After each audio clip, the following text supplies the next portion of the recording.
नमस्कार साथियों, स्वागत है आपका एग्जाम स्टडी सर्कल पर। और आज हम करने जा रहे हैं डी ट्रिपल एस बी में जो एएस का पेपर हुआ था उसकी 2 जुलाई की पहली शिफ्ट।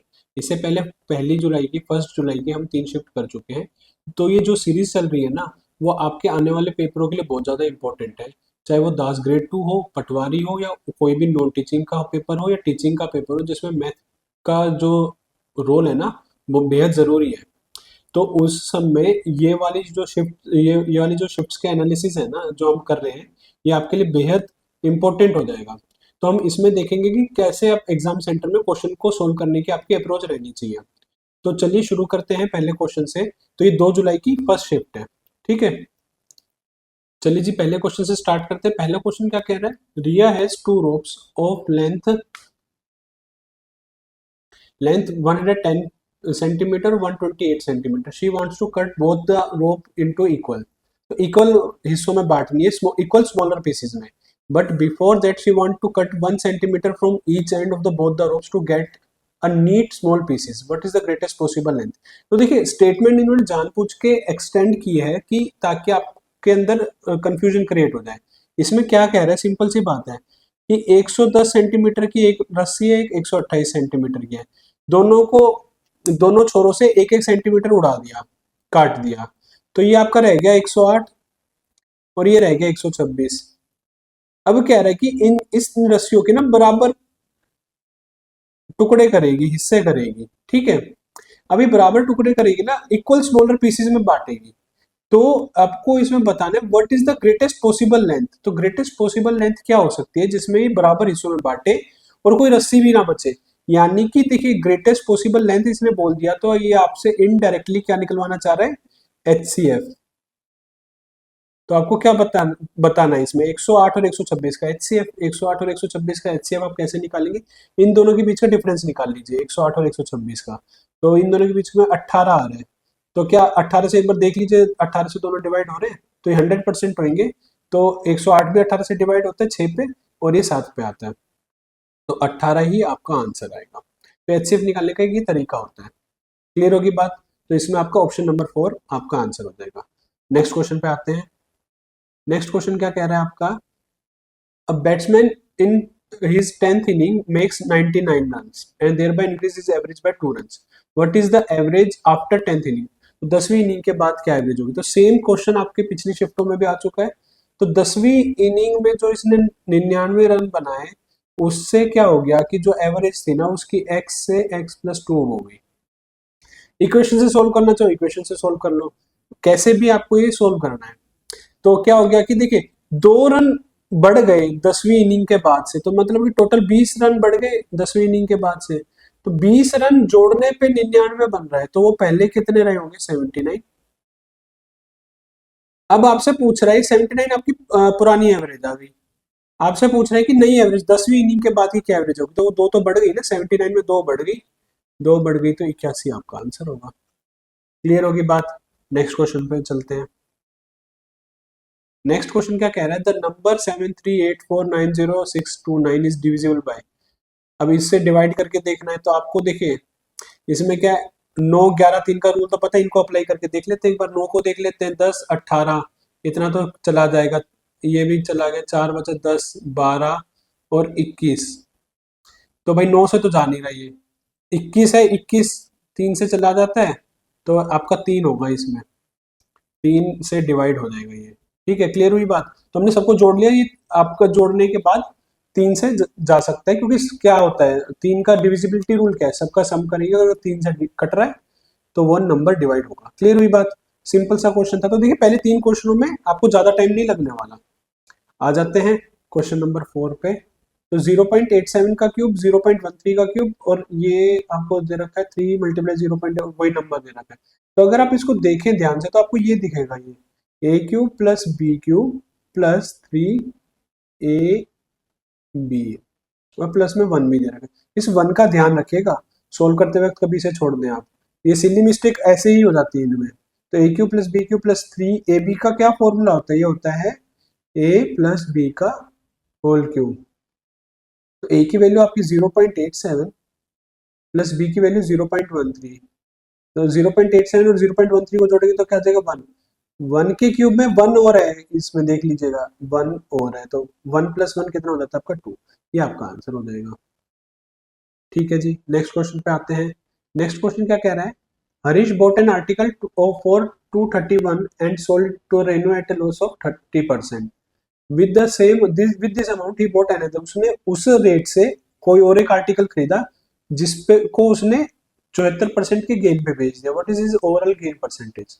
तो देखिए इसमें ना 231 का कोई रोल ही नहीं है, इन्होंने परसेंटेज में ही आपको ऑप्शन दे रखे हैं, मतलब परसेंटेज में पूछा हुआ है। तो मान लेते हैं 231 छोड़िए, 231 से कैलकुलेट करेंगे तो बहुत ज्यादा टाइम लग जाएगा और कैलकुलेशन भी हार्ड हो जाएगी। तो मान लेते हैं 100 रुपए रहा होगा,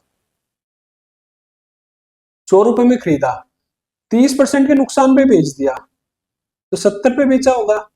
अब क्या है कि 70, अब 70 पे नया सामान खरीदा कोई, अब उसको 74% के प्रॉफिट पे बेच दिया, तो यानी कि 174 पे बेचा होगा। ये कट गया इससे, तो 174 को 7 से मल्टीप्लाई कर दीजिए, 8 2 कैरिंग 9 1 5 1 कैरिंग 7, ये आ जाएगा 121, और ये नीचे 10 था तो ये आ जाएगा 121.8। 100 की खरीदी थी, 121.8 की बेची, तो प्रॉफिट कितने का हो गया 21.8 का। 21.8 का मुनाफा 100 पे हुआ, तो इतनी परसेंटेज आ जाएगी 21.8%। तो 21.8 आपका आंसर हो गया, ऑप्शन नंबर 2। क्लियर हुई बात। नेक्स्ट क्वेश्चन देख लेते हैं। नेक्स्ट क्वेश्चन आपका कह रहा है the average of 14 number is 8 if each number is multiply by 6।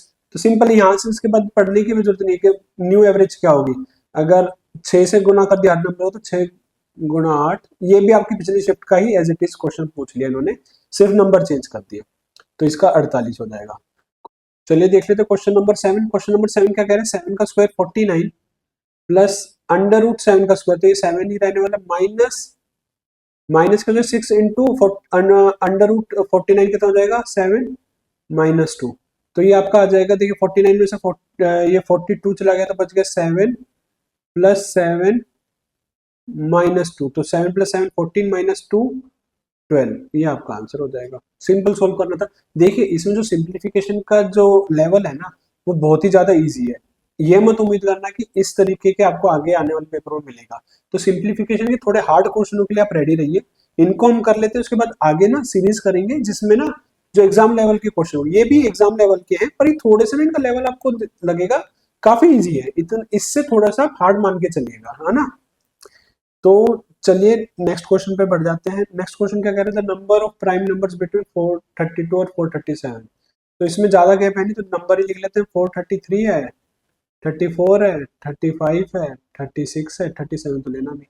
तो देखिए 33 से पहले 34 होगा नहीं, 35 होगा नहीं, ये तीन तो होंगे नहीं, ये तो 1 होगा या 0 होगा। 33 को देख लेते हैं। अब इनको देखना कैसे कि प्राइम नंबर है या नहीं, तो इसके पास का स्क्वायर देखिए, इसके पास का स्क्वायर 21 का स्क्वायर कितना होता है 441, तो 21 से नीचे के जितने भी प्राइम नंबर उनसे डिवाइड करके देख लीजिए, 21 से नीचे के प्राइम नंबर कौन से हो जाते हैं 3 7 11 13, तो 3 से जाएगा नहीं, 7 से देख लेते 42 23, ये भी नहीं, 7 से भी नहीं जाएगा, 11 से भी नहीं जाएगा, 13 से देख लेते 39 30 43, 13 से भी नहीं जा रहा, 13 के बाद आपका 17 आ जाएगा, 17 से 34 34 63 नहीं, 17 से भी नहीं जा रहा, 19 से देख लेते 38 19 से भी नहीं जा रहा, और इन किसी से नहीं जा रहा तो definitely 433 is your prime number.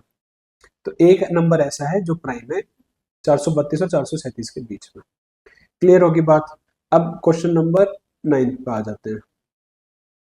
चलिए देख लेते हैं क्वेश्चन नंबर 9। क्वेश्चन नंबर 9 क्या कह रहा है, study the following table and answer the question. क्या है टेबल में कि जो स्टेट दे रखे X Y Z U V, ये 2005 में अपीयर हुआ है, क्वालिफाई कितने हुए, ऐसे 2006 7 8 में 9 का डाटा दिया हुआ है, हमें बताने के।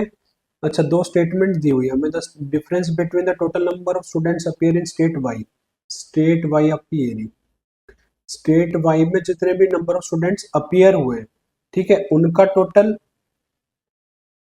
है जो स्टेट वी का जो है 386 फ्रॉम द 2005 से 9, 2005 से लेके 9 तक में total number student appearing, appearing वाले बताने। तो ये चीज ध्यान रखना, अपीयरिंग पूछा है क्वालिफाइड पूछा है, कंडीशन क्या है वो आपको पता होनी चाहिए। तो इसको देख लेते हैं। देखिए सिंपल इसमें अब करना क्या है, आपको वाई के सारे टोटल निकालने, तो हम पहले वाई का टोटल कर लेते हैं, ठीक है, और उसके बाद वी का टोटल कर लेंगे और दोनों का डिफरेंस निकाल देंगे। तो y का टोटल आपका आ जाएगा, देखिए 7500, ठीक है। उसके बाद है आपका 9400, उसके बाद आपका 8450, और उसके बाद है 9200, उसके बाद है 8800। अब इनका अगर आप टोटल करेंगे तो ये आएगा, ये जीरो आ गया, ये आ गया आपका 5, और ये आएगा 9, 13, 15, 23, 3 2 कैरी 9, 18, 26, 26 के बाद आपका जाएगा 35, 35 प्लस 8, 43, 43350। यहाँ ये हो गया आपका y का। अब v का देख लेते हैं, v में कितना है आपका, v में है आपका 6500, और फिर आपका 7600, फिर है आपका 9800, फिर आपका 7600, फिर आपका 7909। इनको जोड़ लेते हैं, ये आपका आ गया 0, ये आएगा 9, ये आएगा 11, 19, 19 में 28, 34, 3 कैरी, 3 6 9, 9 के बाद 16, 16 के बाद आपका आ जाएगा 25, 25 के बाद आ जाएगा 5, 32, 39, 3940, 39490। तो ये चीज आपने ध्यान रखनी है, इनके ना टोटल आपको ना एग्जैक्ट करना है एकदम। तो ये इसमें कोई बुराई नहीं है कि आप ऐसे लिख के इनका टोटल कर लें, क्योंकि आपका गलत नहीं होना चाहिए, ठीक है। तो अब इनको अगर इन दोनों का क्या क्या पूछा है, डिफरेंस, तो डिफरेंस करके देख लें, 39490, तो 0, ये 6, 2 8, 2 इधर आ गया 3, 3860। तो यही था क्या स्टेटमेंट वन क्या कह रही थी, 2005 से 9 में राज्य वाई और बी के बीच शामिल होने वाले कुल संख्या के बीच का अंतर कितना है, 3860, ठीक है। तो 3860, ये आपके इसका आंकड़ा इसमें हिंदी में मिसिंग है, 3860, ठीक है। 3860 2005 से 2009 के बीच में। तो आपकी स्टेटमेंट वन तो बिल्कुल ठीक होगी।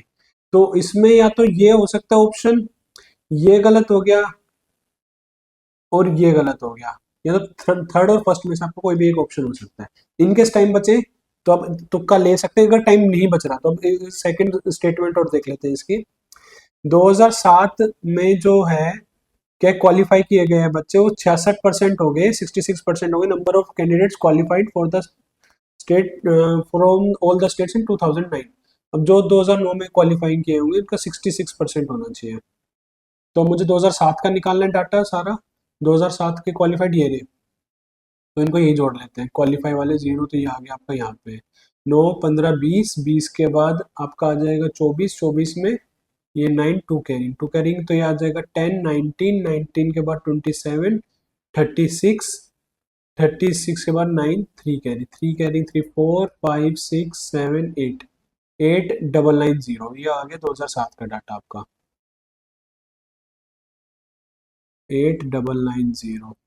अब निकालना है 2009 का, 2009 में कितना है देख लेते हैं, 5, 0, 1 कैरी, 1 कैरी तो 3, 3, 5, 14, 14 में 19, 19 में यार 7, 2 कैरी, 2 कैरी, तो 4, 4 के बाद 6, 6 में 15, 15 में 3, 2 कैरी, 2 कैरी, 4, 8, 10, 14, 16, 16370, 2009 में 16370।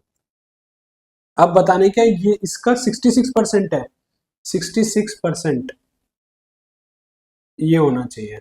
अब एक बात देखिए, इसका 50% 8,000 के आसपास है ना, 50% 8,000 के आसपास है, तो 66% ये तो होगा नहीं, 66% तो इसका 9,600 की कुछ समथिंग जाएगा, समझ रहे हैं बात।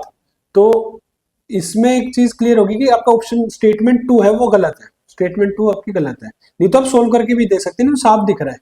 इसका 50% आपका 8,150 समथिंग जाएगा, और 66% तो और ज्यादा जाएगा, 8,900 नहीं आएगा, 9,000 से भी ऊपर होगा वो। तो आपका स्टेटमेंट टू तो बिल्कुल गलत है। तो स्टेटमेंट टू गलत है और स्टेटमेंट वन सही है, तो आपका ऑप्शन नंबर थर्ड जो है वो सही हो जाएगा। क्लियर हो गया। नेक्स्ट क्वेश्चन पे बढ़ते हैं हम। नेक्स्ट क्वेश्चन क्या कह रहा है, the graph below shows the sale of three product P1, P2 and P3 in the following years. तो इसमें क्या, in which of the combined sale all the three products reach the highest level पे कौन सा और किस साल में पहुंचा, कितनी अमाउंट है ये बतानी है। तो 2020 इसको यही जोड़ लेते हैं। तो ये आपका आ जाएगा 6.7, 6.7 में 2.1 करेंगे तो आ जाएगा 8.8। इसमें जोड़ेंगे तो आपका आ जाएगा 6.9, 6.9 यानी 8.9 यानी कि 8.9 प्लस 0.3 हो जाएगा 9.2। और 2022 में आपका आ जाएगा 6.7, 6.7 में 1.8 और जोड़ेंगे तो आपका आ जाएगा 5 1 करेंगे 8.5। इसको और जोड़ेंगे तो 4.5 और 3.5 यहाँ से 7 8, 8 में 2.8 जोड़ेंगे तो 10.8, 10.8 हो जाएगा। अब इसमें हमें बताना था हाईएस्ट कौन सा है, तो हाईएस्ट आपका 10.8 यानी कि आपका 10,800 हो गया, थाउजेंड्स में दे रखे हैं ना, तो 10,800, तो 2023 में 10,800 ये है। कभी फर्स्ट ऑप्शन मत लगा देना, सही करके भी आप गलत ऑप्शन टिक लगा दे तो ऐसा ना कीजिएगा, है ना। तो आपका ये हो गया क्वेश्चन नंबर 10। अब आ जाते हैं क्वेश्चन नंबर 11 पे। क्वेश्चन नंबर 11 क्या कह रहे हैं, Akshay investor sum of rupees 66,000, Atul ने इतना किया, same rate of simple interest at the end of the year 4 years, Atul को 9,960 रुपए ज्यादा मिलते हैं अक्षय से, then find the interest rate पर एनम। भाई ये क्वेश्चन आपका हर शिफ्ट में आया है, तो ऐसे क्वेश्चन ही अगर बार बार आ रहे तो मतलब इम्पोर्टेंट मान रहे हैं उसको डीएसएसबी ना, तो ये आप इस ऐसे क्वेश्चनों के लिए तैयार रहिए। और ना इसमें आंकड़ा आपका ना कभी मुश्किल भी कर सकते हैं सेम कंसेप्ट को लिखते हुए, मतलब कि क्या कि कंसेप्ट सेम रहेगा और आपकी वैल्यूज ऐसी दे देंगे जिसमें कैलकुलेशन आपकी मुश्किल बना देंगे। तो आपको अगर कंसेप्ट क्लियर है तो सिर्फ कैलकुलेशन के बेस पे आप क्वेश्चन गलत मत करना, तो कैलकुलेशन बड़े ध्यान से करनी है इसमें। तो कंसेप्ट क्या कह रहा है, अक्षय ने 6,600 रुपये इन्वेस्ट कर दिए और अतुल ने कर दिए 9,800, दोनों के बीच का अंतर 3,200 है। अब क्या है कि अतुल को जो इंटरेस्ट मिल रहा है ना 4 साल में 960 रुपए ज्यादा मिल रहा है, 4 साल में 960 रुपए ज्यादा मिले, तो 1 साल में कितने मिलेंगे, 240 रुपए ज्यादा। वो क्यों मिले इसको ज्यादा, क्योंकि ना इसने 3,200 रुपए एक्स्ट्रा डाल दिए इसलिए मिले। तो हर साल 240 रुपए मिल रहे हैं 3,200 पे, तो ब्याज कितना होगा, साधारण ब्याज की दर कितनी होगी, इसको आप काट दीजिए, ये 4 ऊपर 30, तो ये आपका आ जाएगा 7.5%। क्लियर हो गया, ज्यादा कुछ नहीं, सेम रिपीटेड कंसेप्ट था, तो इसमें आपको ये चीज ध्यान रखनी है। ठीक है जी, नेक्स्ट क्वेश्चन में बढ़ते हैं। नेक्स्ट क्वेश्चन क्या कह रहा है, ए बैंक ऑफर से 4.1 कंपाउंड इंटरेस्ट। अब देखिए जैसे 4.1 दे दिया तो ये कैलकुलेशन करवाएगा आपसे per annum calculated on half yearly. अब हाफ ईयरली भी दे दिया, customer depend deposit 1386 on 1 January and 1 July of a year, eight the end of the year the amount he would have gain by the way of interest is. तो कितना interest उसको मिला ये पूछना चाह रहे हैं। अब इंटरेस्ट तो आपको कंपाउंडेड में दे रखा है एक बार, और क्या दे रखा है, हाफ ईयरली, हाफ ईयरली दे रखा है। अब इसमें दो कंडीशन, दो तरीके से उसने किस्त जमा की है। पहली के जनवरी 1 को, तो पूरा साल लगेगा जनवरी 1 में, यानी कि 2 हाफ ईयरली लगेंगे अगर जनवरी 1 से करता है, और फिर ये जुलाई 1 से, तो उसमें आधा साल लगेगा, एक ही आधा साल होगा। ठीक है, अब आपका जो है 4.1 तो इंटरेस्ट रेट है, हाफ ईयरली के हिसाब से कितना हो जाएगा 2.05। क्लियर हुई बात, ये अब 2 साल में लगेगा तो 2.05 प्लस 2.05 प्लस 2.05 मल्टीप्लाई 2.05 बाय 100, इधर एक ही बार लग रहा है तो 2.05, इसका टोटल इंटरेस्ट कितना जाएगा 4.1 प्लस, अब 205 का स्क्वायर क्या होता है, 205 का स्क्वायर होता है इसमें 21 और जोड़ के 420, यानी कि आ जाएगा 42025 ये होता है। तो 2 पॉइंट तो थे, 4 यहाँ पे और एक पॉइंट और आ जाएगा, ये आ जाएगा आपका। तो इन्होंने कितना क्या है 2 डेसिमल प्लेसेस तक ये निकालना है, तो 2 डेसिमल प्लेसेस पे लेके चलते हैं इसको, तो 4.1 प्लस 0.04, तो ये आपका टोटल निकल के आ गया 4.14। इतना इंटरेस्ट आ गई इन, मतलब जब पूरे ईयर में देगा, जो 1 जनवरी को किस्त दी थी उससे ब्याज मिलेगा इसका, इसको मिलेगा 4.14%। अब 2.505% मिलेगा जब जो उसने 1 जुलाई को किस्त दी थी टोटल, तो 2.05 आपका टोटल जो आ जाएगा वो आ जाएगा 6.19। तो टोटल जो ब्याज मिला उसको 6.19% मिला। ये किस पे मिलेगा? 1386 पे। तो 6.19 को मल्टीप्लाई कर दीजिए 1386 से, ये कैलकुलेशन आपको करनी पड़ेगी। 6.19 को 4 5 कैरिंग 72 7 7 कैरिंग 27 4 3 कैरिंग 4 3 9 ये 12, फिर आ जाएगा आपका 6 8 3 1, और फिर उसके बाद एक और 6 से 6 3 कैरिंग 48 1 5 कैरिंग 18 में फिर 3 2 कैरिंग फिर 6 8, तो 4 3 1 कैरिंग 5 13 9 1 कैरिंग 5 6 7 5 8, ये आ जाएगा। तो 13 मतलब 6.19, तो यहाँ पे तो होगा ही डेसिमल, और दो 100 के हो गए तो 85.7 समथिंग कुछ होगा, है ऑप्शन में।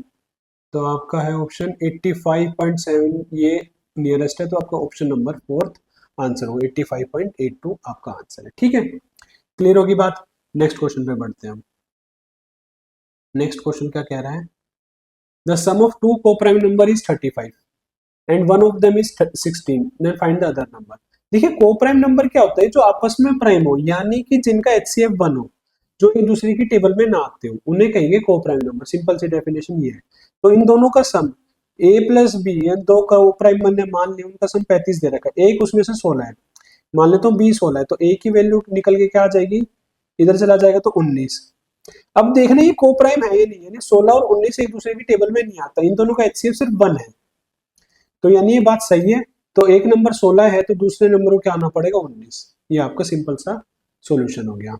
तो मेरे ख्याल से दो क्वेश्चन है जिसमें थोड़ी कैलकुलेशन थी, नहीं तो किसी में कोई कैलकुलेशन भी नहीं है आपकी। आइए देखते हैं क्वेश्चन नंबर 14। क्वेश्चन नंबर 14 क्या कह रहा है? Grocer purchase 80 KG of sugar at a rate of 52 per KG और mixed with 140 KG of sugar purchase at a rate of 45 per KG. ठीक है, तो अब इसमें ना आपने एक चीज देखनी है कि इसको जब वो 1 किलो बेचेगा, उसमें 15% का प्रॉफिट होगा, तो उसका क्या प्राइस होना चाहिए? 2 डेसिमल प्लेस तक हमें वो वैल्यू निकालनी है। तो इसमें एक सीधी सी बात है कि या तो सिंपल कॉस्ट निकाल लेते हैं या एलिगेशन भी लगा सकते हैं। तो हम इसको सिंपली सोल्व करेंगे। भाई 80 किलो है 52 के हिसाब से, प्लस आपका 140 किलो है 45 के हिसाब से। इसको सोल्व कर लेते हैं पहले। तो ये कितना आ जाएगा? 8 6 1 कैरिंग और 40 41 4160 प्लस 45 को 14 से करेंगे तो 0 2 कैरिंग 16 18 5 और 4 0 3 1 कैरिंग 6 6 3 डबल 0 और 4 1 6 0 0 6 4 1 0 4 6 0। तो ये टोटल कॉस्ट आ गई।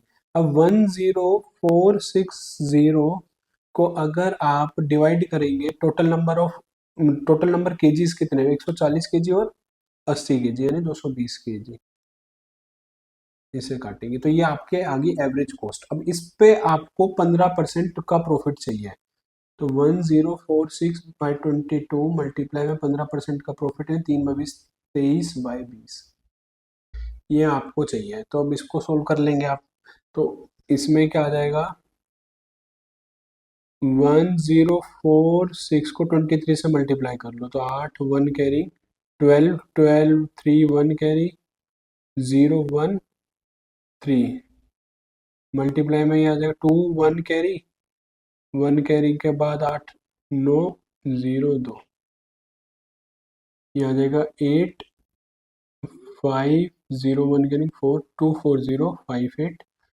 अब इसको डिवाइड किससे करना है? 44 से। 24058 को 44 से डिवाइड कर दो, आपका आंसर आ जाएगा। तो ये सारी चीज इसमें करनी पड़ेगी। 24058 को आप 44 से डिवाइड कर दीजिए। एक पॉइंट है तो ये पॉइंट यहाँ आ जाएगा, मतलब 0 है नीचे तो पॉइंट आ जाएगा। तो अब इसको देखिए 6 से करेंगे 240 ज़्यादा हो जाएगा, 5 पे आएगा ये आपका 220 0 2 कैरिंग 20 220 0 2 फिर ये 5 205 है। 205 में ही आपका आ जाएगा 3 पे 4 पे आ जाएगा 4 6 1 कैरिंग 16 17 176 54 है, 54 में कितना आ जाएगा? 54, 54 यही आपका आंसर होगा, 54.6, क्योंकि 54 में और कोई ऑप्शन है नहीं, बाकी आप उसको और कैलकुलेट कर सकते हैं। क्लियर हो गया क्वेश्चन? ठीक है, नेक्स्ट क्वेश्चन पे बढ़ते हैं। तो सिंपल इसमें ना देखिए, अगर आप एलिगेशन लगाएंगे तो भी ये थोड़ा सा ना इसमें पॉइंट में जाएगा, तो उसके बजाय आपने सिंपल आपने इक्वेशन लगाई, क्योंकि ये बेसिक तरीका, और बेसिक कभी भी गलत नहीं होता।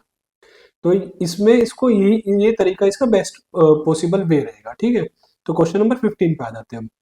15 क्या कह रहा है? In an election 80% of the registered voter cast their vote. ये 1200 voter, 12,000 people voted, how many voters are registered? तो मतलब जितने वोटर्स थे उनका 80% ने ही वोट दिया, और वो 80% की वैल्यू दे कह रहा है वो 12,000 है। 80% की वैल्यू 12,000 कह रहे हैं, तो ये जीरो कट गया, 1% की वैल्यू आ जाएगी 150, तो 100% पूरे की वैल्यू कितनी आ जाएगी? 15,000। ठीक है, तो ये आपका आंसर हो गया। ठीक है, इजी क्वेश्चन था। नेक्स्ट पे बढ़ जाते हैं, question number 16। The monthly income of two friends Gopal and Akshay are in ratio of 6:8, and each of them save 63%, 63,000। अब देखो, सेव इक्वल कर रहे हैं, if the ratio of their monthly expenditure क्या है? 1:3।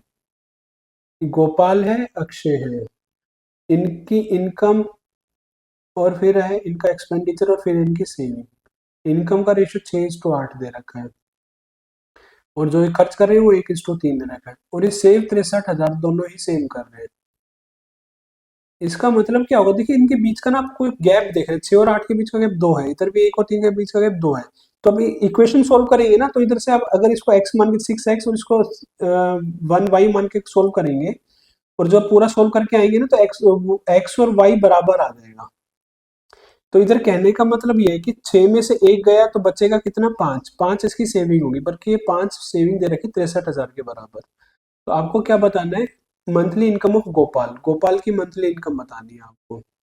तो 5 की वैल्यू 63 है, 6 की वैल्यू मुझे चाहिए, तो ये कट जाएगा इससे, एक 12 पे 12 6, 12,600 आ गया एक की वैल्यू। मुझे 6 की वैल्यू चाहिए, तो वो कितनी आ जाएगी? 0063 carry 75, 75,600।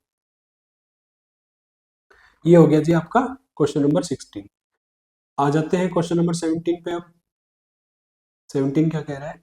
H C F and LCM two number कितने? 3 और 13, 318।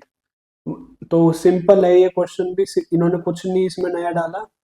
एलसीएम और एचसीएफ का गुना होता है प्रोडक्ट ऑफ टू नंबर्स। वो नंबर मान लेते हो अगर एक्स और वाई, तो एक्स इंटू वाई हो जाएगा। अब आपको एक नंबर एक्स दे रखा है 159 इंटू वाई, एलसीएम दे रखा है 3, एलसीएम दे रखा है आपको 1318 इंटू में 3, तो आपकी वाई की वैल्यू आ जाएगी 318 गुणा 3/159। ये कटेगा, ये 2 आ जाएगा, 2 3 से 6, वाई की वैल्यू आ जाएगी 6। ये आपका आंसर होगा। क्लियर हुई बात? नेक्स्ट क्वेश्चन पे आते हैं, question number 18। A merchant has two type of tea costing 480, ये भी देखिए मिक्सचर एप्लीकेशन का है 560 की। ये wants to mix it in to get in a ratio 500, मतलब 500 का उसको प्राइस ही है।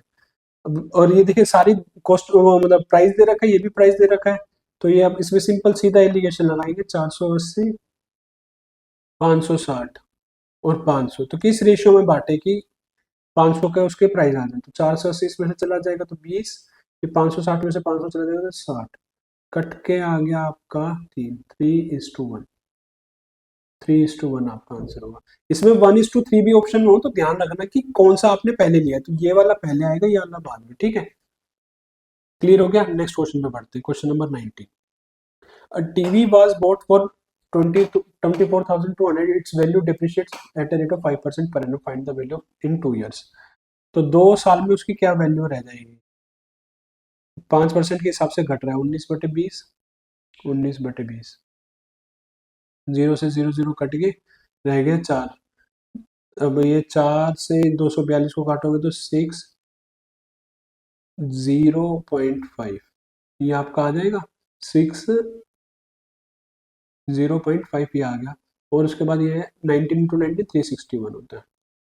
तो 361 को आप 605 से मल्टीप्लाई कर दीजिए, तो आपका आ जाएगा 5 0 3 यानी 15 18, फिर ये आपके आ जाएंगे 0 0 0, ये आ जाएगा आपका 6 6 3 कैरिंग 18, 6 3 कैरिंग 18 21, तो 5 0 4 1 कैरिंग 8 1 2, तो 218,405, जिसमें आपके 60.5 था, तो 21840, ये आपका आंसर हो जाएगा 21840, क्वेश्चन नंबर मतलब ऑप्शन नंबर 4। तो इसको इस तरीके से कर सकते हैं।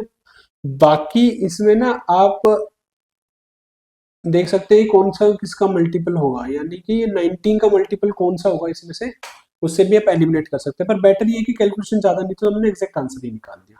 ठीक है, नेक्स्ट क्वेश्चन पे बढ़ते हैं। नेक्स्ट क्वेश्चन क्या कह रहा है, 17 की पावर 0.24 है और 17 की पावर 0.97 है, और दे रखा है x की पावर z और y की पावर 8 बराबर है। यानी कि मैं कह सकता हूँ 17 0.24 मल्टीप्लाई z बराबर होना चाहिए 17 0.97 मल्टीप्लाई 8। अब देखिए बेस सेम है तो पावर बराबर होगी, तो यानी कि 0.24 z बराबर होना चाहिए 8 इंटू 0.97। मुझे वैल्यू निकालनी है z की, तो z की वैल्यू क्या आ जाएगी 8 इंटू 0.97 बाई 24, 0.24। अब क्या है, पॉइंट से पॉइंट हट गए, 8 ये 3 आ गया, तो इधर से z की वैल्यू आई 97/3, तो यहाँ आ जाएगा 3 2, ये आ जाएगा 6132.33, ये आपका option number 3 is your answer. ठीक है, तो हमारा पहला सेट कंप्लीट हो गया। पहले सेट में देखिए 3 क्वेश्चन ऐसे थे जिनका आप कह सकते हैं कि थोड़ा कैलकुलेशन उसमें ज्यादा थी, पर उसमें भी देखिए अगर आप जो पहली तारीख की दूसरी शिफ्ट थी ना, वो अब तक की ज्यादा कैलकुलेटिव शिफ्ट थी as compare to first part. इसमें भी ज्यादा इतनी कैलकुलेशन नहीं है, हैवी कैलकुलेशन नहीं है, कंसेप्ट है आपके जो कि सिंपल वे में पूछे गए, और आप इसमें थोड़ी बहुत अब अगर आपने थोड़ा सा अगर आपने अवेयरनेस दिखाई तो आपके कोई भी क्वेश्चन में ज्यादा दिक्कत नहीं आने वाली। तो 2 3 क्वेश्चन है जिसमें 1 मिनट से ज्यादा का आपको टाइम लग सकता है, बाकी क्वेश्चनों में आपको कहीं भी कोई दिक्कत नहीं आएगी। तो चलिए नेक्स्ट पार्ट को स्टार्ट करते हैं। नेक्स्ट पार्ट पे आ जाते हैं जल्दी से। नेक्स्ट पार्ट देखते हैं। इसमें क्या है, अ कंस्ट्रक्शन साइट है, cylindrical rain water recharge shaft बनाना है, एक्सकेवेट करना है, मतलब खोद के निकालना है उसमें। तो शाफ्ट की जो हाइट है वो 14 मीटर है और डायमीटर 4 मीटर दे रखा है। पाई यूज करना है 22 बटे, how many cubic metre of soil is remove, simple volume निकालनी है। अब देखिए 14 दे रखी है हाइट उसकी, मतलब शाफ्ट की, और रेडियस दे रखा है आपका 2 सेंटीमीटर। तो 14 22 बटे 7 है, तो 7 कट जाएगा, नीचे 7 रहने वाला नहीं, तो 22 ऊपर रह जाएगा, यानी 11 का मल्टीपल जो होगा इसमें से देख लेते हैं। 5 8 13 ये नहीं है, 9 ये भी नहीं है, 7 नहीं है, 7 ये है, तो यही आपका आंसर होगा। बाकी आप पाई आर स्क्वायर एच लगा के वैल्यू पुट करेंगे तो भी आ जाएगा, देख लेते हैं। आर स्क्वायर ये 4 इंटू 14 ये 2 8, मतलब ये 2 आ जाएगा, 2 ये पूरा 8 हो जाएगा, 8 को 22 से करेंगे तो 176 आपका आंसर आ जाएगा। चलिए जी नेक्स्ट क्वेश्चन देखते हैं। नेक्स्ट क्वेश्चन क्या कह रहा है, pipe A can fill the tank in 6 hours, B 48 घंटे में, pipe C do it in 16 hours, if all 3 pipes are open together. तो ए बी लिख लेते हैं पहले, 6 घंटे में, 48 घंटे में और 16 घंटे में। तो आपको एक सीधी सी बात इधर दिख रही है कि इसका एलसीएम जल्दी से जल्दी निकाल के इनकी वैल्यूज लिख लिया कीजिए। बस ना एलसीएम एक्यूरेट निकालना है आपने इसमें। 8 ये भरेगा, 1 ये भरेगा, 3 ये भरेगा। How much time will take to fill 3/4, ये चीज ध्यान रखना कि फ्रैक्शन तो नहीं पूछा, पूरा पूछा है, आधा पूछा है, 3/4 पूछा है, तो 3/4 भरना है हमें।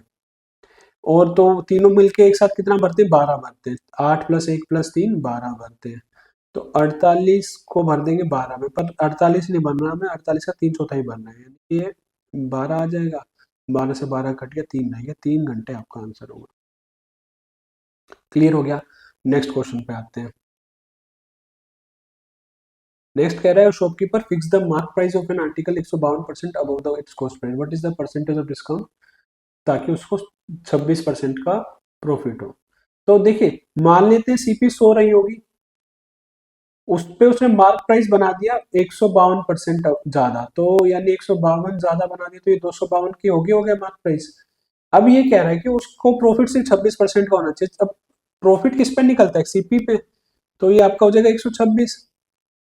अब मुझे 252 को 126 लाना है, तो कितना घटाना पड़ेगा 252 में से? 126 ही घटाना पड़ेगा, यानी कि 126 252 का बिल्कुल आधा है, तो कितना डिस्काउंट हो गया? 50%। ये आपका आंसर आ गया। क्लियर हो गया? कुछ भी नहीं लगाना, ना आपको फॉर्मूला याद करने की कोई जरूरत, सिर्फ अवेयरनेस लगाई आपने और जो भी आंकड़े थे इसमें वो लिखे और आपका आंसर आ गया। चलिए बढ़ते क्वेश्चन नंबर 4 पे। The curve surface area of a right circular cone having a radius 14 is इतना, what is the slant height of the cone? तो कर्व सरफेस एरिया दे रखा पाई आर एल की वैल्यू आपको दे रखी है 1210, यानी 22/7, और रेडियस आपको दे रखा 14, आपको स्लांट हाइट बतानी है। तो बहुत अच्छा क्वेश्चन पूछ लिया इन्होंने। तो ये 7 से कट के 2, और ये आपका आ जाएगा 2, इधर भी आ गया, ये आ जाएगा 11/110। ठीक है, तो एल की वैल्यू आ गई 110/4। सिंपल से देखिए, कोई भी क्वेश्चन आपको ज़्यादा हार्ड नहीं लगेगा इसमें। 55/2, ये आपका आ जाएगा 27.5। फिक्स पैटर्न पे चल रही है ये हर शिफ्ट में। चलिए नेक्स्ट क्वेश्चन पे बढ़ते हैं। क्वेश्चन नंबर 5 क्या कह रहा है? Ranjan drives the first 180 kilometre in 4 hours, next 220 in 6 hours, what is the average speed? तो एवरेज स्पीड क्या होती है? टोटल डिस्टेंस अपॉन में टोटल टाइम। तो डिस्टेंस कितना है? 220 प्लस 180, टोटल टाइम कितना है? 4 घंटे और 6 घंटे, 10 घंटे, यानी 400/10, कट के आगे 40। ये आपका आंसर हो गया। चलिए देखते हैं क्वेश्चन नंबर 6। तो क्या कह रहा है इसमें? 7260 candidates who appeared in CAT exam and the ratio of the boys to the girls in the school is 41:19। Boys और गर्ल्स का रेशियो दे रखा 41:19। Find the number of boys who appeared in the CAT exam. तो इस ratio में हुआ है, तो टोटली कितना आ जाएगा? टोटल आ जाएगा आपका 60। इस 60 की वैल्यू कितनी है? 7260। एक की वैल्यू कितनी आ जाएगी? 121। आपसे पूछा क्या है? नंबर ऑफ बॉयज जो अपेयर हुए कैट एग्जाम, तो 41 है, तो 121 को 41 से मल्टीप्लाई कर दीजिए। 121 इंटू में 4 और 48, याद आएगा 1694961 इज योर आंसर। ठीक है, क्लियर हो गया। नेक्स्ट क्वेश्चन पे बढ़ जाते हैं। Question number 7, an ice cream cone has a diameter 3, height 7, how much ice cream can it hold? तो कितनी आइसक्रीम वो होल्ड करेगा? तो इसमें सिर्फ आपको कोन की वॉल्यूम निकालनी है।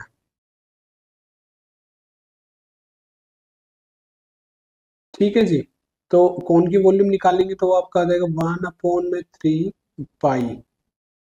पाई कह रहा है 22/7, आर स्क्वायर। आर देखिए डायमीटर दे रखा है, डायमीटर 3 है, तो आपका रेडियस 3/2 हो जाएगा, इस चीज का भी ध्यान रखिएगा। इंटू में हाइट एच, ये कट गया। तो कैलकुलेशन ईजी है, तो इसको आप डायरेक्ट सोल्व कर सकते हैं, नहीं तो आप मल्टीपल भी देख सकते हैं। तो ये 3 से ये वाला 3 खत्म, ये 11, तो आपका आ जाएगा 33/2। 33/2 यानी 16.5। तो ये ऑप्शन में ऑप्शन नंबर 3 क्लियर हो गया क्वेश्चन। नेक्स्ट क्वेश्चन पे बढ़ते हैं। An item is sold for 2050 and allowing discount of 18% on the mark price, find the mark price of an item. तो मतलब कि अच्छा 2050 में बेचा है उसको 18% डिस्काउंट देने के बाद, तो कोई चीज रही होगी एक्स की, तो उस पर 18% का डिस्काउंट हुआ, तो वो 82/100 की हो गई, और 2050 उसकी वैल्यू लग गई। तो इसको और सोल्व करेंगे तो 41/50, तो x की वैल्यू आपकी निकल के आ जाएगी 20/50/41 × 50। अब ये जाएगा आपका 5 पे, 5 से 50 × 50 2500 है ऑप्शन में, ऑप्शन नंबर 2 क्लियर हो गया। नेक्स्ट क्वेश्चन पे बढ़ते हैं। नेक्स्ट क्वेश्चन क्या कह रहा है? 2 taps can fill a system in 2 hours and 48 hours respectively, third tap can empty. देखिए ये एम्प्टी कर रहा है, ये फिल कर रहा है, ये 48 घंटे भर रहा है, 48 घंटे में खाली कर रहा है। तो जो ये काम करेगा वही सेम काम ये करेगा। How long will it take to fill the empty system if all of them are open together? तो देखिए इन दोनों का रिजल्टेंट वर्क तो जीरो हो गया ना, जो 48 सेम टाइम में भर रहे हैं, तो इन दोनों का जीरो हो गया, तो कोई मायने नहीं रखता, चाहे 1000 घंटों में भरे और 1000 घंटों में खाली करे, कोई फायदा इसको लेना ही नहीं है। तो ये दोनों हट गया, तो सिर्फ 2 घंटे रह गया, 2 घंटे आपका आंसर है, और ये आपका पिछले शिफ्टों में भी आ चुका है। आ जाते हैं नेक्स्ट क्वेश्चन पे। नेक्स्ट क्वेश्चन क्या है? In the length of the longest diagonal of A cube is इतना, तो लॉन्गेस्ट डायगोनल की फॉर्मूला क्या होता है, √3a, वो दे रखा है 5√3, तो √3 से √3 कट मारे, a की value 5। Then what is the lateral surface area of the cube, तो वो होता है 4a का स्क्वायर, 5 का स्क्वायर, 25 गुना 4 100, 100 आपका आंसर हो गया। क्लियर हो गया। अब आ जाते हैं नेक्स्ट क्वेश्चन पे। नेक्स्ट क्वेश्चन क्या कह रहा है, the volume of the solid cylinder is 30492 and it's height is 22, what is the total surface area of the solid cylinder. तो आपको वॉल्यूम दे रखी है पाई आर स्क्वायर एच, 30492 इतना, हाइट दे रखे 22, what is the total surface area. आपसे पूछा क्या, 2 पाई are plus H, ये फॉर्मूले आपको याद होने चाहिए, है ना। तो अब इसमें देखिए इनको सोल्व करेंगे तो क्या है, 22/7, आर का स्क्वायर कितना आ जाएगा आपका, निकालना है हमें आर, और हाइट दे रखी है 22, तो ये आ जाएगा 30492।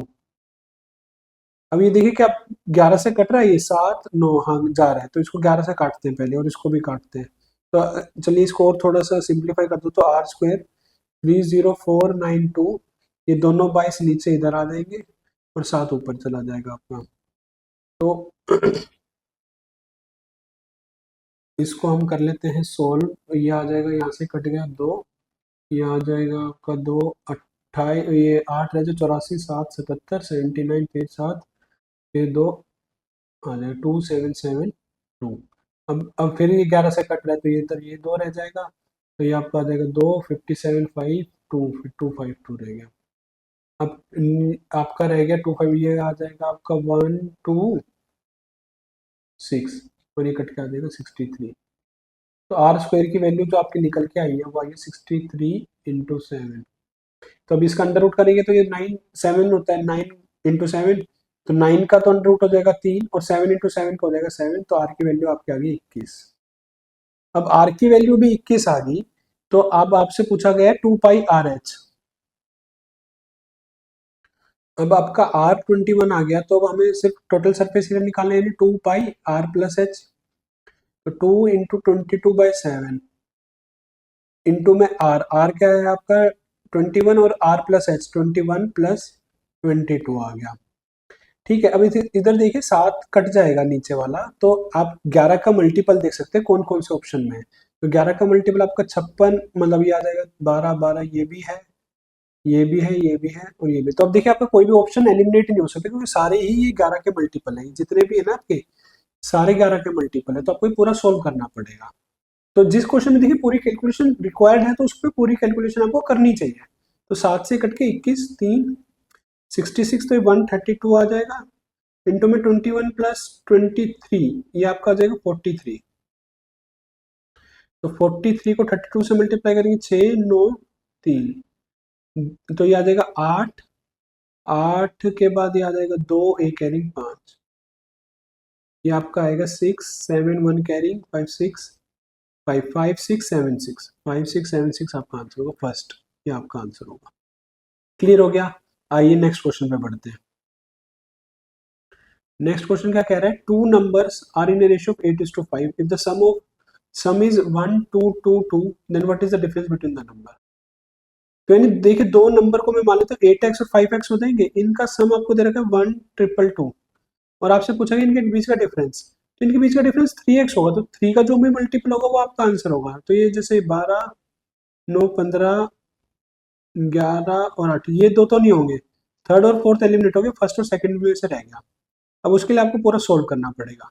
सम दे रखा है ये 13x की वैल्यू 1222 आ गई, तो 13 में आप इसको सोल्व करेंगे तो ये कितना आ जाएगा, आप वैसे करके देख सकते हैं ना, ये 9 से चला जाएगा, 9 से चला जाएगा 117, 117 ये 52 52 आ जाएगा 9, और ये आ जाएगा आपके पास इसके इसमें आ जाएगा 494 आपका आंसर आ जाएगा।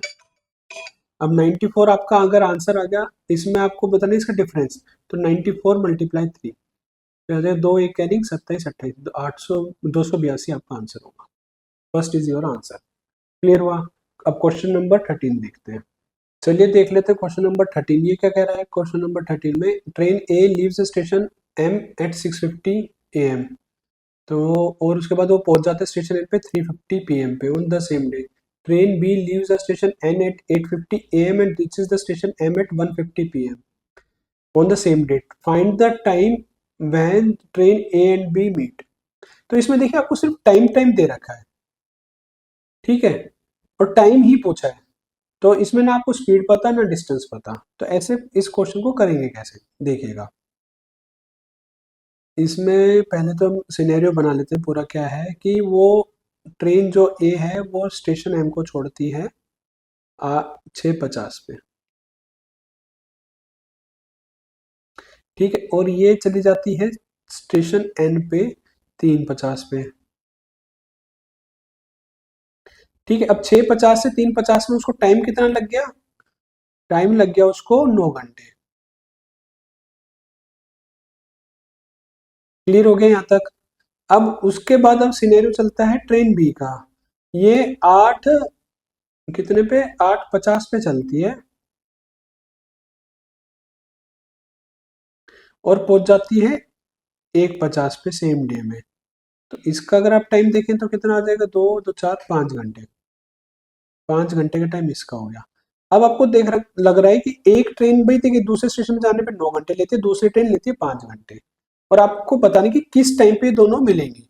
तो ये सारी चीजें ना आपकी टाइम पे डिपेंड कर रही है, तो इसमें ना आपका जो स्पीड और डिस्टेंस का कोई मैटर ही नहीं करता, तो इसलिए हम स्पीड और डिस्टेंस को लेट कर लेंगे, इक्वेशन को सोल्व करेंगे और आपका आंसर हो जाएगा। अच्छा एक बात देखिएगा, जो आपकी स्पीड होती है वो इनवर्सली प्रोपोर्शनल होती है टाइम के, यानी टाइम ज्यादा लग रहा है तो सेम डिस्टेंस को ट्रेवल करने में तो स्पीड कम होगी। तो जिस ट्रेन को टाइम अगर 9 घंटे लग रहा है और एक ट्रेन को 5 घंटे लग रहे हैं तो इनकी स्पीड का रेशियो क्या हो जाएगा, स्पीड ऑफ ट्रेन ए और स्पीड ऑफ ट्रेन बी का क्या आ जाएगा, इनवर्स हो जाएगा। क्या आ जाएगा, इसका आ जाएगा 5, इसका आ जाएगा 9, यानी इसकी स्पीड 5 रही होगी, इसकी स्पीड 9 रही होगी। क्लियर होगी बात यहाँ तक। अब मैं लेट कर लेता हूँ डिस्टेंस, डिस्टेंस लेट करूंगा मैं इन दोनों का एलसीएम, 9 और 5 का एलसीएम, 9 और 5 का एलसीएम कितना आ जाएगा, आप सोल्व कर लेना 45। अब इन दोनों के बीच का मैंने डिस्टेंस लेट कर लिया 45, क्योंकि आपको कैलकुलेशन में आसानी रहेगी। यहां तक आपको बात क्लियर होगी। अब ये कब मिलेंगे एक दूसरे से, एक ट्रेन ये 6:50 पे चलती है, ये 8:50 पे चलेगी, तो अब अगर ये 6:50 पे चलेगी तो मतलब कि 2 घंटे चल चुकी होगी जब ये ट्रेन स्टार्ट होगी, तो इसको पहले हम चला लेते हैं 2 घंटे, 8:50 का सिनेरियो रेडी करते हैं हम, यानी 8:50 पे ये यहाँ आ चुकी होगी, तो ट्रेन ए की स्पीड है आपकी 5, तो यानी 2 घंटे चल चुके हैं, 10 घंटे 10 किलोमीटर ये चल चुकी है। आपका डिस्टेंस रह गया 35 डिस्टेंस रह गया जब ट्रेन बी चलना स्टार्ट हुई है। अब इन दोनों के बीच का जो 35 डिस्टेंस है दोनों मिलकर ट्रेवल करेंगी, यानी जो 35 किलोमीटर है या 35 जो डिस्टेंस है वो ट्रेवल करेंगे मिलके, जिनमें इनकी स्पीड आ रही है 9 और 5 यानी 14 स्पीड आ रही है। इसको काटेंगे तो ये आपका आ जाएगा 5 और 2 2.5 घंटे, 2.5 घंटे और लगेंगे इनको आपस में मिलने में, यानी ये दोनों मिलके डिस्टेंस 2.5 घंटे में पूरा कर देंगे। अब 2.5 घंटे और 2.5 घंटे किस पे ज्यादा, जब 8:50 पे 2.5 घंटे ज्यादा, तो यानी 8:50 पे आप 2.5 घंटे और जोड़ दीजिए, 2.5 घंटे 2.30 हो गया ना, तो यह जगह 10 10 यानी 11:20 आपका आंसर होगा ऑप्शन में, 11:20 AM आपका आंसर होगा। क्लियर हुआ। अच्छा क्वेश्चन है, ऐसे क्वेश्चन पूछे जाते हैं, है ना। तो इसको ना और ये थोड़ा सा हार्ड बना सकते हैं, बाकी ये भी आपका स्टैंडर्डाइज इसमें यही तरीका होता है इसको करने का, ये चीज ध्यान रखिएगा, ये कंसेप्ट और बेस्ट पॉसिबल सॉल्यूशन है इसका ये। तो चलिए नेक्स्ट क्वेश्चन पे बढ़ते हैं। नेक्स्ट क्वेश्चन क्या कह रहे हैं, Neha made a beautiful design using an arrangement of spheres. She arranged them in an alternate order. All the spheres are at even numbers position, have a radius 7 centimeter of sphere, and the sphere of at odd number having the radius 9 centimeter. Sphere are coloured, और उसके बाद क्या था, farmer, farmer यानी पहले वाला जो 7 centimetre वाला है उसको ब्लैक से कलर किया गया है, और जो बाद वाला है उसको व्हाइट से कलर किया गया है। If the cost of painting the black colour is 0.8 per centimetre square, और व्हाइट कलर करने की 0.70 per metre centi square, calculate the total cost of the 6 sphere. भाई टोटल 6 स्फीयर है, अब नहीं, देखिए ऊपर की लाइन ना आपको सिर्फ कंफ्यूज करने के लिए, इसलिए इसमें कोई इसकी वैलिडिटी है नहीं, कोई इसका इंपॉर्टेंस भी नहीं है। आपको इसमें क्या कहा गया है कि तीन स्फीयर हैं, तीन काले स्फीयर हैं, तीन सफेद स्फीयर हैं, उनकी प्लेसमेंट से भी हमें कोई मैटर नहीं करता, क्योंकि आपको टोटल कॉस्ट बतानी है। और तीनों स्फीयर का आपको कॉस्ट दे रखी है, रेडियस दे रखा है अलग अलग। तो जो 7 सेंटीमीटर वाला है उसमें क्या, कौन सा कलर किया गया है, ब्लैक। ठीक है, हम इसको मान लेते ब्लैक, इसको मान लेते व्हाइट। इसका रेडियस 7 है, इसका रेडियस 9 है। अब कॉस्ट क्या है, cost of painting black colour, black colour करने की कॉस्ट कितनी है, 0.8। और आपके व्हाइट कलर को कॉस्ट पेंट करने की कॉस्ट है 0.7। सिंपल सी चीज करनी है हमें, क्या, 4 पाई r स्क्वायर ब्लैक के लिए, ठीक है, ब्लैक बी लिख देता हूं, प्लस 4 पाई r स्क्वायर ये व्हाइट के लिए हो गया। इनको मल्टीप्लाई कर देंगे, इसको मल्टीप्लाई कर देंगे 0.8 से, और इसको मल्टीप्लाई कर देंगे, एक सेकेंड, इसको मल्टीप्लाई कर देंगे 0.80 से, प्लस इसको मल्टीप्लाई कर देंगे 4 पाई r स्क्वायर व्हाइट वाले को 0.7 से, और इन सबको मल्टीप्लाई कर देंगे 3 से, क्योंकि ये भी 3 है और ये भी 3 है ना। ये आपका आंसर हो जाएगा। तो क्या आएगा, 4 पाई कॉमन ले लेते हैं, 4 पाई 4 × 22/7 मैंने कॉमन ले लिया।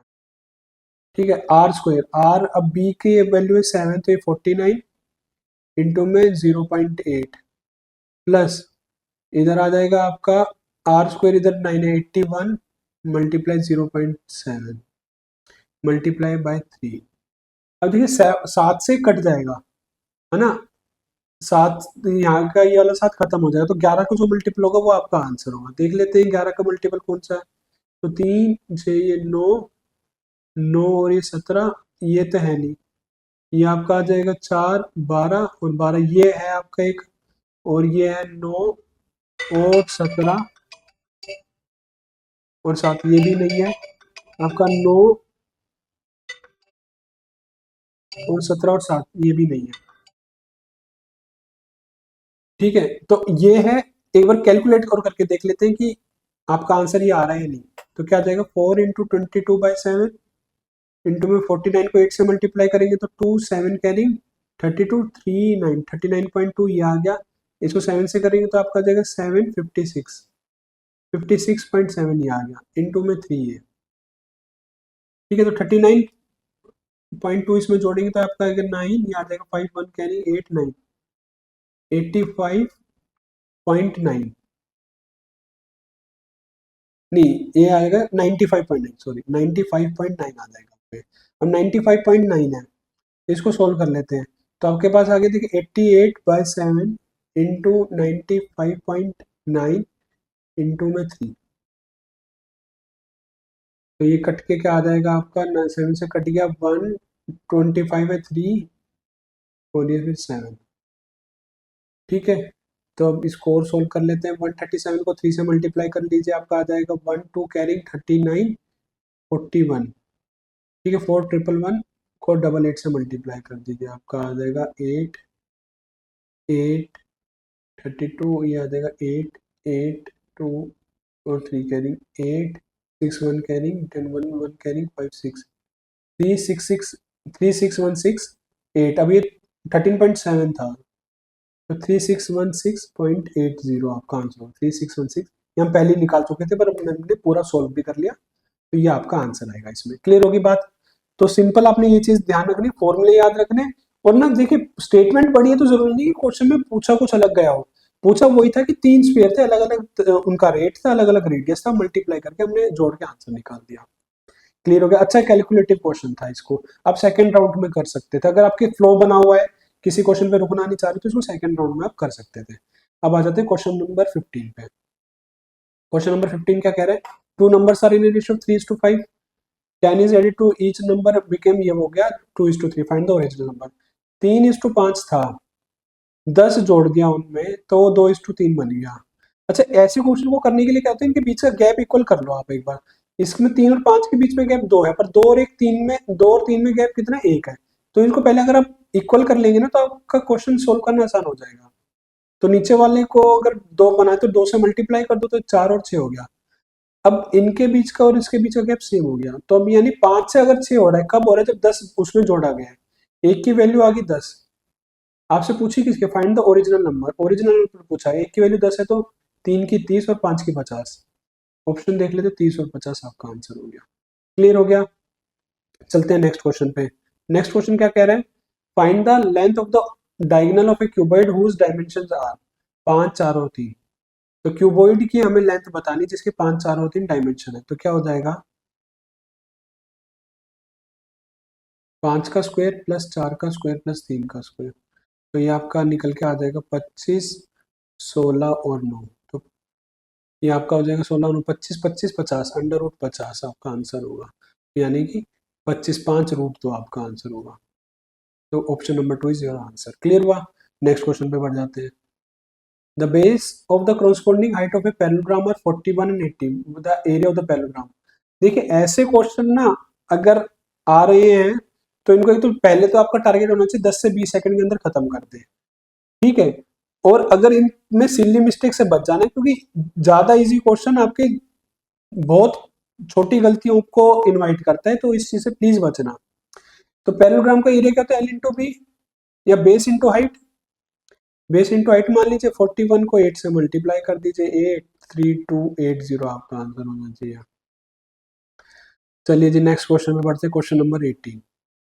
18 क्वेश्चन क्या कह रहा है? Luxury wrist watch as a mark price 30,000 during a sale, the store offers 2 successive discount 20 और 10% का, ठीक है। तुम्हारा एडिशनली कैशबैक ऑफ 1,000 रुपए का कैशबैक भी देता है। फाइनल डिस्काउंटेड प्राइस बताने with an effective price paid by the customer after all discount and cashback.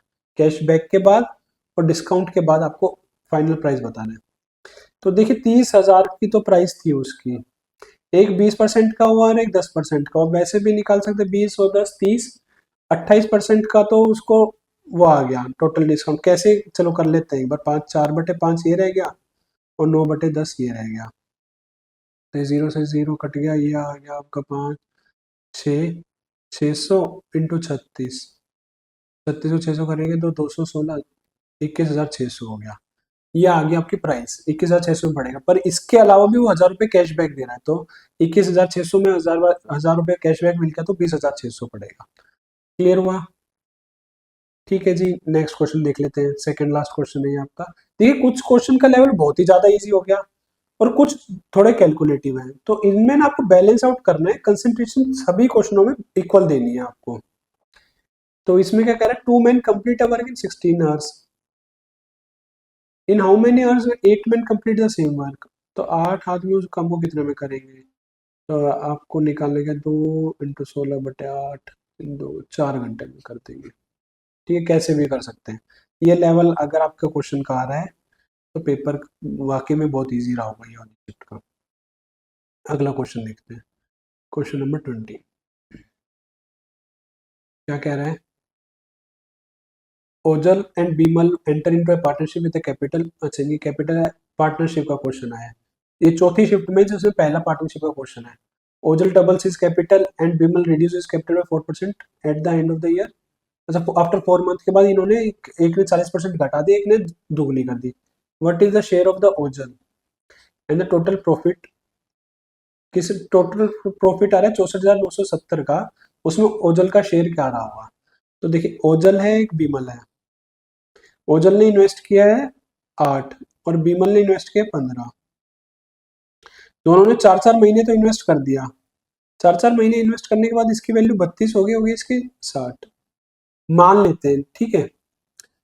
अब क्या कह रहा है कि इसने इन्वेस्टमेंट अपनी डबल कर दी ओजल ने, ओजल डबल चीज कैपिटल तो 16 हो गया, ठीक है। Bimal reduce is capital by 40%, 2/5, 2/5 यानी 3 यानी 6, 15 में से 6 घटा दिया, ये रिडक्शन कर दिया -40% में 2/5 का, 3 से -6 कर देंगे तो आ जाएगा 9, ये चीज होगी। तब 9 ये आ गया। अब eight the end of the year उनको प्रॉफिट हुआ 64,970 का, तो यानी इस पे भी 8 महीने तक इन्वेस्टेड रहेंगे और इस पे भी 8 महीने तक इन्वेस्टेड रहेंगे। तो ये तो हो गया आपका 8 4 करेंगे 128 और ये हो जाएगा 72। तो ये इसको जोड़ेंगे दो, 132 की इन्वेस्टमेंट इसकी होगी और इसकी होगी 150, 160 की इसकी होगी। इसको अगर आप सोल्व कर लेंगे तो आ जाएगा 80, ये आ जाएगा 666 और कर देंगे तो 40:33। ये आ गया। ओजल 40 उठाएगा तो बीमल 30 उठाएगा। तो आपको प्रॉफिट बताना है ओजल का, तो ये आपका आ जाएगा 40 और 33 कितना आ जाएगा 73। अब मुझे ओजल का क्या निकालना है, ओजल का शेयर निकालना था, तो वो हो जाएगा 40/73 इंटू में 64970। अब एक बार 73 से इसको डिवाइड करके देख लेते हैं। 64970 को 73 से डिवाइड करेंगे तो देखते हैं ये 9 पे जाएगा, 69 से ज़्यादा हो जाएगा। 8 पे करके देखते हैं, 8 पे कितना आएगा, 4 2 कैरिंग, 4 2 कैरिंग 56 58। ठीक है, तो ये आ जाएगा 5, ये आ जाएगा 6 और इधर आ जाएगा 7। 7 में अब देखेंगे तो 9 से करके देखेंगे तो 9 पे कंप्लीट चला जाएगा। 7 ये कैरिंग 7 2 कैरिंग है ना, 65 ये कट जाएगा, 89 आ गया।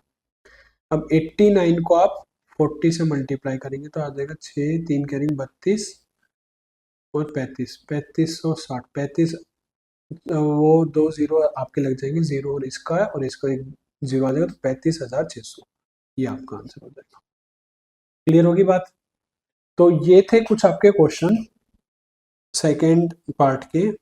तो आपका ये वाली जो है ना 2 तारीख की पहली शिफ्ट भी खत्म होती है इसमें। अब हमने इसमें जो भी किए 40 के 40 क्वेश्चनों में आप देखेंगे तो टोटल मिला के 5 क्वेश्चन ऐसे थे, 5 से 6, जिसमें आपको ना शायद कैलकुलेशन ज्यादा थी थोड़ी। उसमें आपको पूरा कैलकुलेट करना, जैसे एक डीआई का क्वेश्चन हो गया, उसमें टोटल आपको 7-8 एडिशन करने थे, फिर उनके बीच में डिफरेंस निकालना था। वो वाला क्वेश्चन ना स्टेटमेंट वाले फॉर्म में ना थोड़ा सा लेंथी और इसलिए हो गया क्योंकि दोनों क्वेश्चन एक साथ पूछे गए और उसमें से भी पूछा गया कौन सा सही है कौन सा गलत है। तो आपको दोनों ही सोल्व करने पड़े थे, एक तरीके से वो एक ही क्वेश्चन में 2 क्वेश्चन पूछे गए थे डीआई वाला सब जो, इसलिए वो थोड़ा टाइम कंज्यूमिंग हो गया। बाकी 1-2 क्वेश्चन आपकी जो लास्ट में पार्टनरशिप वाला, ये थोड़ा नए कंसेप्ट में पूछा गया था, मतलब कि जो पेपर का फ्लो चलता रहा था उससे थोड़ा अलग था। तो बाकी कुल मिला के बैलेंस शिफ्ट थी, कुछ 5 क्वेश्चन थे जो थोड़े कैलकुलेटिव थे, बाकी आपके बिल्कुल ईजी थे। तो कुछ तो बेहद ही ईजी थे, सिर्फ मल्टीप्लाई करना एक लाइन में आपका आंसर आ जाएगा। तो ये थी आपकी 2 जुलाई की पहली शिफ्ट, और ऐसी और शिफ्ट आती रहेंगी। तो इसका सोल्यूशन आपको कैसा लगा तो कमेंट सेक्शन में बताइएगा, और बाकी अगर वीडियो अच्छी लगी तो लाइक कीजिए, और ऐसी और वीडियो के लिए चैनल को फॉलो कर लो। Thank you.